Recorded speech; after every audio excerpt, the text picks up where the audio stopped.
तो क्या team India के कोच गौतम गंभीर को हटाएगी बीसीसीआई?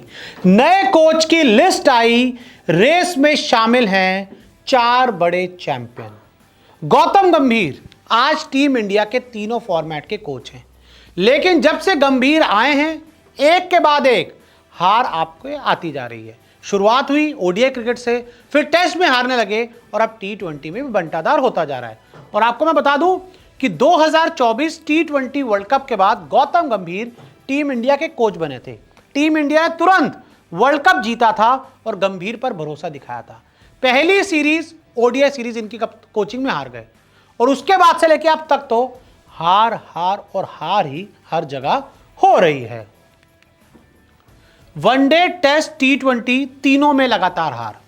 कोई ऐसा फॉर्मेट नहीं छूटा जिसमें गौतम गंभीर की कोचिंग में टीम इंडिया हारी ना हो। तीनों फॉर्मेट और हर जगह हार। 4 सीरीज में क्लीन स्वीप हो चुका है। जब से गौतम गंभीर टीम इंडिया के कोच बने 4 सीरीज में आपका क्लीन स्वीप, सुपड़ा साफ हो चुका है। 2 तो अभी यूके में हुआ, एक आयरलैंड और एक इंग्लैंड में, और उससे पहले 2 घर में आप टेस्ट सीरीज हार गए थे। 4 सीरीज में क्लीन स्वीप इंडियन टीम का कब हुआ था आखिर बार, मुझे याद नहीं। आपको याद हो तो कमेंट में लिख देना। लक्ष्मण के कोच बनते ही क्लीन स्वीप किया, और जैसे हम लक्ष्मण हमारे कोच बने हमने क्लीन स्वीप कर दिया। अब कुछ बहुत सारे ज्ञानी लोग ये कहेंगे कि भाई जिम्बाब्वे में क्लीन स्वीप किया है, तो भाई आयरलैंड से भी तो हारे हो ना आप। आयरलैंड और जिम्बाब्वे कोई जमीन आसमान का फर्क तो नहीं है। ऐसा नहीं है कि आयरलैंड ऑस्ट्रेलिया है और जिम्बाब्वे है। दोनों ही आयरलैंड जिम्बाब्वे एक जैसी टीमें हैं। तो ऐसे में गंभीर के साथ हम हारे आयरलैंड और लक्ष्मण के साथ हमने क्लीन स्वीप किया जिम्बाब्वे में। तो ऐसे में कब तक बीसीसीआई और इंतजार करेगी, कब तक गंभीर को नहीं हटाया जाएगा। WTC फाइनल में पहुंचना मुश्किल। इंडियन टीम ने WTC पहला फाइनल खेला, इंडियन टीम ने WTC दूसरा फाइनल खेला, लेकिन जैसे गंभीर कोच बने 2025 के फाइनल में आप नहीं पहुंच पाए। और 27 में भी हालात अभी तो ये नजर आ रहे हैं, आप पॉइंट्स टेबल में बहुत ज्यादा नीचे हैं। गंभीर की विदाई तो नया कोच कौन? तो ऐसे में अगर गौतम गंभीर को टीम इंडिया से हटा दिया जाता है, बीसीसीआई नया कोच ले आती है, गंभीर की विदाई होती है, तो नया कोच होगा कौन? क्या आपके पास कोई नाम है? 1 नहीं, 2 नहीं, 3 नहीं, 4 नाम है, जान लीजिए। वीवीएस लक्ष्मण रेस में सबसे आगे। VVS Laxman very very special Laxman, जिनके साथ जिम्बाब्वे में क्लीन स्वीप किया, जिनके साथ एशियन गेम्स में आपने गोल्ड जीता था। लक्ष्मण जब गए हैं जहां गए हैं टीम इंडिया के साथ, टीम इंडिया को जीत दिलाकर लाए हैं। गंभीर की तरह नहीं, लड़ते झगड़ने वाला कोई हिसाब किताब नहीं है। गंभीर की तरह इनका कोई माहौल नहीं है, शांत रहते हैं, संयम में रहते हैं और खिलाड़ियों से भी अच्छी बॉन्डिंग है। अगर लक्ष्मण पसंद नहीं है तो एक बड़ा शानदार ऑप्शन है महेंद्र सिंह धोनी, दमदार विकल्प।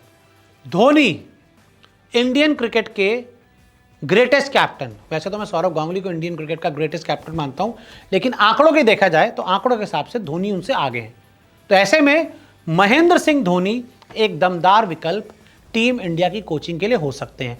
अब आईपीएल भी उन्होंने ज़्यादा नहीं खेलना है, तो धोनी को लाओ, इंडियन क्रिकेट के सेटअप में लाओ, जिससे इंडियन क्रिकेट यहाँ से आगे जा सके, इंग्लैंड में जाके, आयरलैंड में जाके वनडे और टी20 सीरीज ना हारनी पड़े और घर में टेस्ट सीरीज में क्लीन स्वीप ना हो। आशीष नेहरा को मनाना होगा।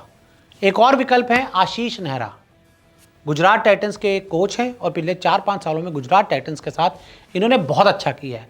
तो ऐसे में आप आशीष नेहरा को भी कोच बना सकते हैं, लेकिन आशीष नेहरा गोवा में रहते हैं, 2 महीने के लिए एक्टिव होते हैं, सिर्फ और सिर्फ जब हमने हमेशा से देखा कि जब आईपीएल आता है, वरना उसके अलावा वो पसंद करते हैं परिवार के साथ गोवा में रहना। आशीष नेहरा को लगातार इंडियन टीम के साथ रखने के लिए आपको उनको बनाना होगा, क्योंकि इंडियन टीम का जो कोचिंग की जॉब है वो आपके देखिए 2 महीने आईपीएल के निकाल दो, 2.5 महीने आईपीएल के निकाल दो, तो ऐसे में 9 साढ़े 9 महीने टीम इंडिया का रहता है ड्यूरेशन, और उसमें बहुत कम छुट्टियां मिलती हैं।